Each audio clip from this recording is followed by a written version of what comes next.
Bharatiya Janata party की सरकार लाने की अपील करने के लिए आए। बैठ जाइए, आ जाएंगे सभी लोग, चिंता मत करो, खोलने में देर लग रहा है। और ये क्यों कर रहे हैं? क्यों अभी की सरकार ये भ्रष्टाचार में लिप्त सरकार है। जेएम, कांग्रेस और आरजेडी की सरकार पूरे देश में सबसे ज्यादा करप्ट सरकार अगर कहीं पर है तो ये झारखंड के अंदर है।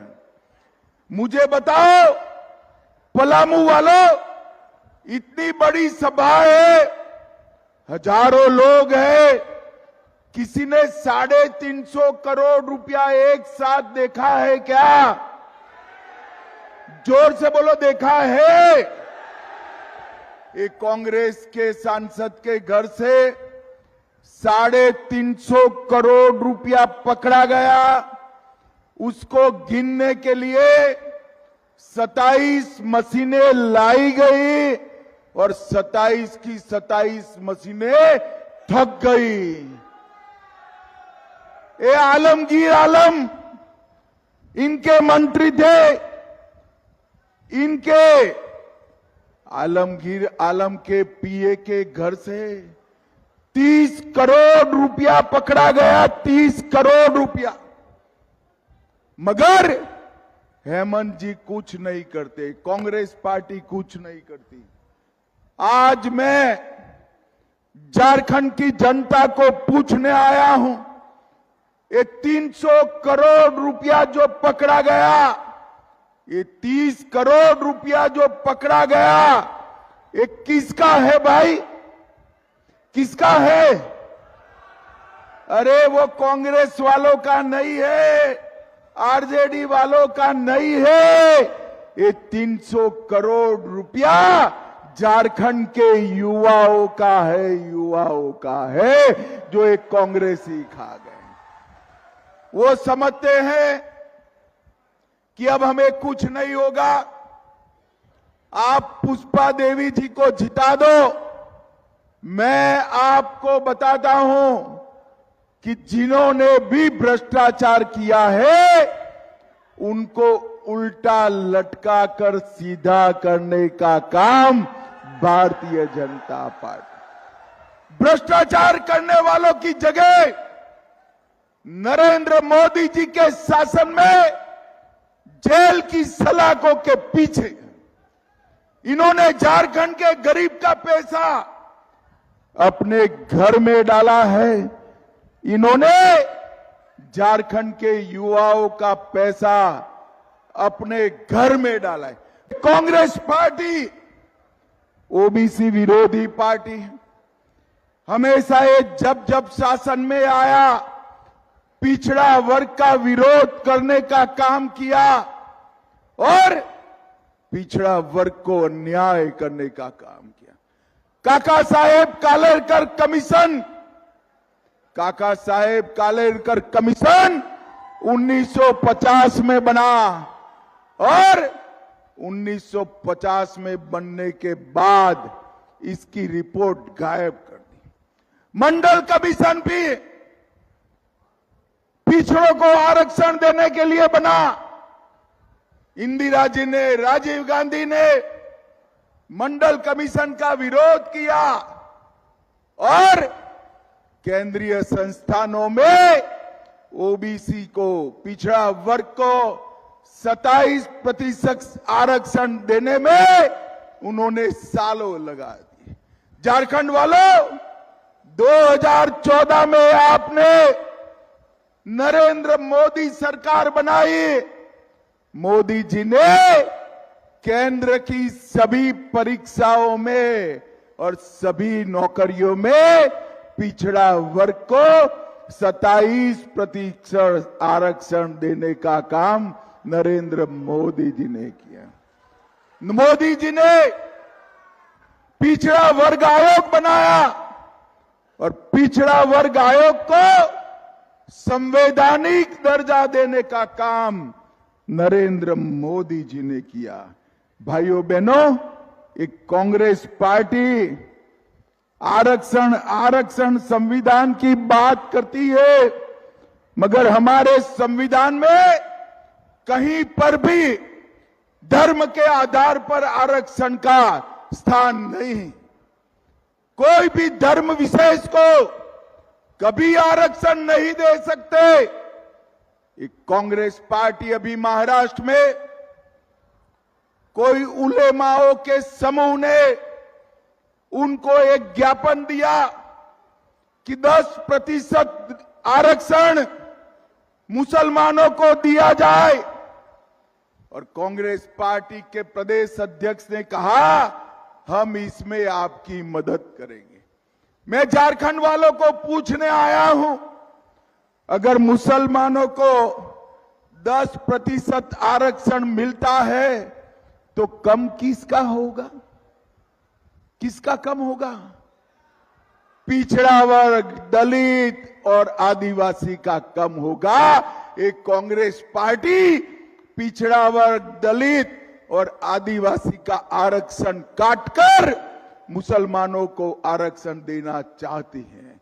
मैं यहां से राहुल गांधी को चेताना चाहता हूं, आपके मन में जो भी षड्यंत्र हो, राहुल बाबा, जब तक भारतीय जनता पार्टी है इस देश में माइनॉरिटी को आरक्षण नहीं मिलेगा, नहीं मिलेगा, नहीं मिलेगा।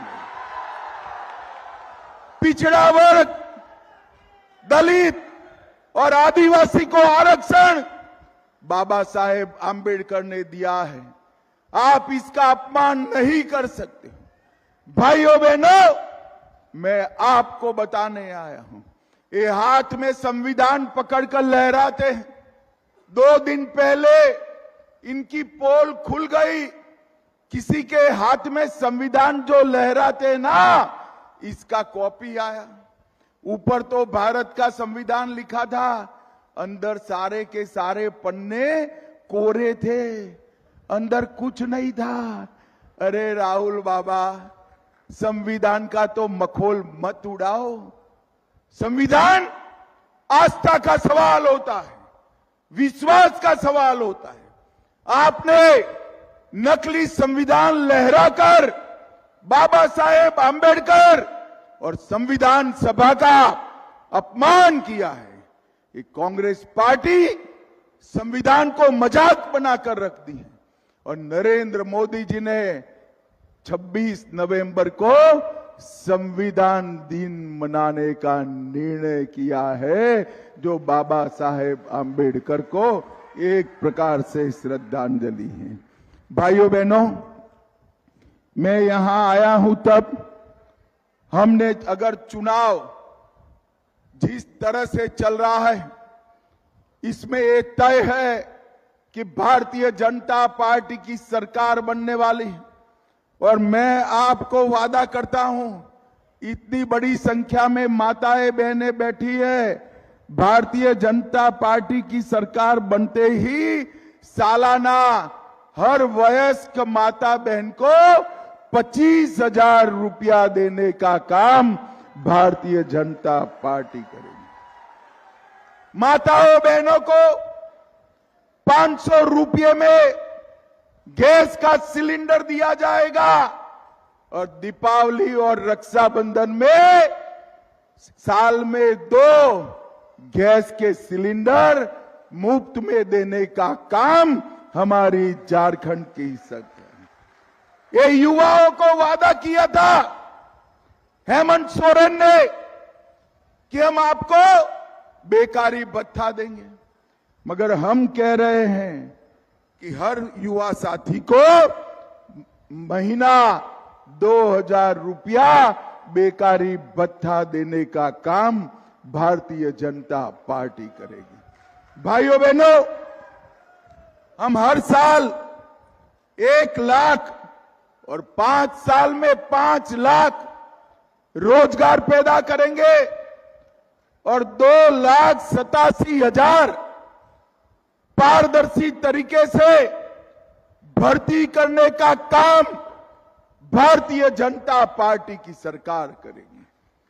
भाइयों बहनों, अब जब मैं कहता हूं पारदर्शी तरीके से भर्ती करना, तो इन्होंने इतने पेपर लीक कराए, इन्होंने भर्ती के नाम पर झारखंड के युवाओं को दौड़ा दौड़ा कर मौत के घाट उतारा है।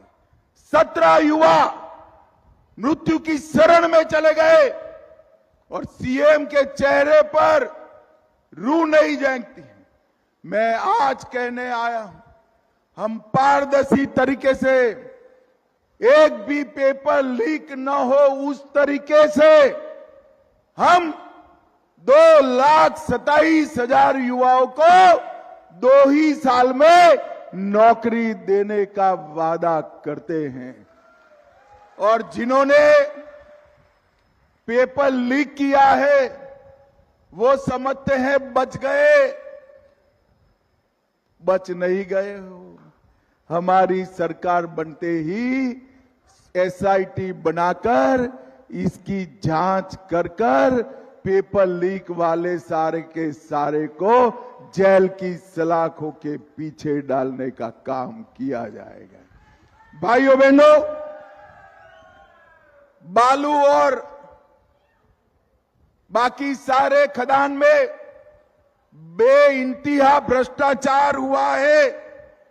हमने घर बनाने के लिए जो प्रधानमंत्री आवास होता है वो बनाने के लिए 1 लाख रुपया एडिशनल सहायता देने का काम भारतीय जनता पार्टी की सरकार ने, माताओं बहनों पर 50 लाख तक की संपत्ति खरीद करने पर स्टैंप ड्यूटी सिर्फ 1 रुपया कर दी जाएगी और विस्थापन के पहले कोई भी रोड बनाना है, ओवरब्रिज बनाना है, विस्थापन तो करना पड़ेगा, परंतु विस्थापन करने के पहले इसका पुनर्वसन करने के बाद ही विस्थापन किया जाएगा। इस प्रकार की हम नीति लेकर आएंगे। 10 नए सरकारी मेडिकल कॉलेज बनाएंगे, भ्रष्टाचार को समाप्त करेंगे, वृद्ध सहाय, विधवा सहाय और दिव्यांगों को 2500 तक की उनका मासिक पेंशन वृद्धों का बढ़ाने का काम भारतीय जनता पार्टी की सरकार करेगी। झारखंड इंटर्नशिप और स्किल ट्रेनिंग सेंटर भी बनाएंगे। भाइयों बहनों, मुझे बताओ आप सभी लोग, एक घुसपैठ जो हो रही है वो रोकनी चाहिए या नहीं रोकनी चाहिए? अरे जोर से बोलो, रोकनी चाहिए या नहीं रोकनी चाहिए? ये मुख्यमंत्री कहते हैं ये भाजपा का पॉलिटिकल एजेंडा है। मैं मुख्यमंत्री को कहने आया हूं, एक घुसपैठ जो आप होने देते हो, आपकी वोट बैंक के लिए होने देते हो, वो घुसपैठ है मेरे झारखंड के युवाओं की नौकरी खा जा रहे हैं। आप भाजपा सरकार बना दो, सरकार आदमी तो क्या सरहद के उस पार से परिंदा भी पैर न फैला पाए, ऐसी सरकार हम बनाएं। भाइयों बहनों, भाजपा सरकार बनने के बाद मेरे झारखंड के युवाओं की नौकरी एक घुसपैठिए नहीं खा पाएंगे। झारखंड की भूमि पर आदिवासी बच्चियों से शादी कर दान पत्र से ये भूमि हड़प रहे हैं। हम कानून में बदलाव कर दान पत्र से आदिवासी की भूमि घुसपैठियों के नाम पर नहीं होने देंगे, नहीं होने। रोटी, माटी और बेटी तीनों की सुरक्षा भारतीय जनता पार्टी करेगी। भाइयों बहनों, मुझे बताओ, घुसपैठ रोकनी चाहिए या नहीं रोकनी चाहिए? अरे जोर से बोलो, रोकनी चाहिए या नहीं रोकनी चाहिए? ये कांग्रेस पार्टी रोक सकती है क्या? आरजेडी रोक सकती है क्या? जेएम रोक सकता है क्या? घुसपैठ केवल और केवल नरेंद्र मोदी के नेतृत्व में भारतीय जनता पार्टी रोक सकती है और कोई नहीं रोक सकता। मुझे बताओ भाइयों बहनों, ये कश्मीर जो है हमारा है या नहीं? अरे क्यों आवाज ऐसी आ रही है भाई? जोर से बोलिए, कश्मीर हमारा है या नहीं है? वहां धूप में खड़े हैं वो भी बोले कश्मीर हमारा है या नहीं है? 370 हटनी चाहिए थी या नहीं हटनी चाहिए थी? अब एक कांग्रेस पार्टी, इनके साथी कहते हैं हम 370 को वापस लाएंगे। अरे राहुल बाबा, आप तो क्या, आपकी चौथी पीढ़ी भी 370 को वापस नहीं लाए। भारत की जनता का यह संकल्प है कि कश्मीर भारत का अभिन्न अंग है। और आपके शासन में क्या होता था? 10 साल तक सोनिया मनमोहन की सरकार थी। आए दिन पाकिस्तान के आतंकवादी घुसकर बम धमाके करते थे। मनमोहन सरकार इसके माथे पर जू नहीं रहे, क्योंकि उनकी वोट बैंक थी। मोदी जी आए, झारखंड वालों ने मोदी जी को प्रधानमंत्री बनाया। कुछ ही दिनों में 2014 में उरी और पुलवामा में हमला हुआ। 10 ही दिन में मोदी जी ने सर्जिकल स्ट्राइक और एयर स्ट्राइक कर पाकिस्तान के घर में घुसकर आतंकवादियों का सफाया करने का। मोदी जी ने इस देश को सुरक्षित किया है। मोदी जी ने इस देश को समृद्ध किया है। 11वें नंबर पर मनमोहन सिंह जी हमारे अर्थतंत्र को छोड़कर गए थे। नरेंद्र मोदी जी हमारे अर्थतंत्र को 5वें नंबर पर लेकर आए हैं और 2027 तक हमारा अर्थतंत्र विश्व का 3रे नंबर का अर्थतंत्र बन जाएगा। भाइयों बहनों, ये परिवर्तन मोदी जी ने किया है। और मैं आज इंडिया अलायंस वालों को, लालू जी को, कांग्रेस को, जेएमएम को पूछना चाहता हूं, 10 साल तक आपकी सरकार थी। आपने झारखंड को केंद्र से कितना रुपया भेजा? नहीं बताते हैं, मगर मैं तो बताकर जाऊंगा। मुख्यमंत्री जी, लालू जी, राहुल जी, हिम्मत है तो जवाब दीजिए। जब यूपीए की सरकार थी, झारखंड को सिर्फ 84,000 करोड़ रुपया दिया। 84,000 करोड़ रुपया। 4 से 14 में 84,000 करोड़ रुपया दिया और मोदी जी ने 14 से 24 तक 3,90,000 करोड़ रुपया देने का काम मोदी जी। मगर पलामू वालों, मुझे बताओ, ये 3,90,000 करोड़ रुपया आपके यहां पहुंचा है क्या? अरे जोर से बोलो, पहुंचा है क्या? कहां गया? कौन खा गया? जोर से बोलो, कौन खा गया? ये 350 करोड़ रुपया और 30 करोड़ रुपया जो पकड़ा गया ना, वो युवाओं, आपका रुपया जो मोदी जी ने भेजा वो रुपया है जो एक कांग्रेस और जेएम खा गई। मैं आज आपको कहकर जाता हूं, ये भले समझ ले कि इन्होंने जो पैसा खाया वो उनका हो गया। झारखंड के युवाओं का खाया हुआ एक एक पाई उनके घर से खजाने में वसूल करने का काम भारतीय जनता पार्टी की सरकार करेगी। भाई, मोदी जी ने झारखंड को ढेर सारा महत्व दिया है। मुद्रा योजना की शुरुआत यहीं से करी, आदिवासी कल्याण के योजना की शुरुआत यहीं से करी। और मोदी जी पहले व्यक्ति है 75-76 साल में जो प्रधानमंत्री रहते हुए भगवान बिरसा मुंडा के घर पर जाकर उनको श्रद्धांजलि देने का काम हमारे नेता नरेंद्र मोदी जी ने किया है। भाइयों बहनों, मैं आज बताने आया हूं, मुझे बताओ झारखंड में भाजपा सरकार बनाओगे क्या? अरे ऐसे क्या बोलते हो भाई, जोर से बोलो, बनाओगे? पुष्पा, आगे आइए, पुष्पा देवी जी को प्रचंड बहुमत से जिताओगे? जोर से बोलो, जिताओगे?